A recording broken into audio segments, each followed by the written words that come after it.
Tithes. And who can you give tithes to? Okay. Actually, tithes and tithing are found very especially in the Old Testament, in Leviticus chapter 27, especially verse 30, and then in Deuteronomy chapter 14, verses 22 to 29. According to my research, tithing, that means giving 1/10 of your produce. If you are an agriculturist, your agricultural produce. If you are a farmer, a fisherman, if you are a pastorist, somebody who rears animals, giving 1/10 of what you have to, God's work. That is how it began in the Old Testament. According to research, when the people of Israel came from Egypt and were coming into the promised land, of the 12 tribes, descendants of Jacob, the descendants of Levi, the Levites, the descendants of Aaron, were not giving any land, whereas the other members got land.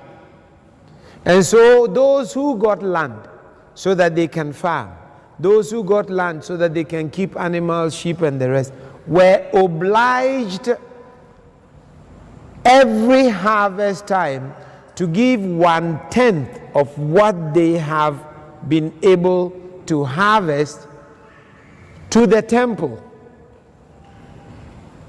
for religious purposes. 1, for sacrifice. 2, to take care of the temple and what else must be done in the temple area, the tabernacle and all.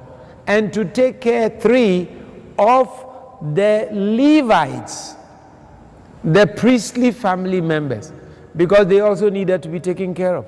They needed to have food and the rest. So you see, every Jew contributed 1/10 of whatever he or she earned to the good of the temple.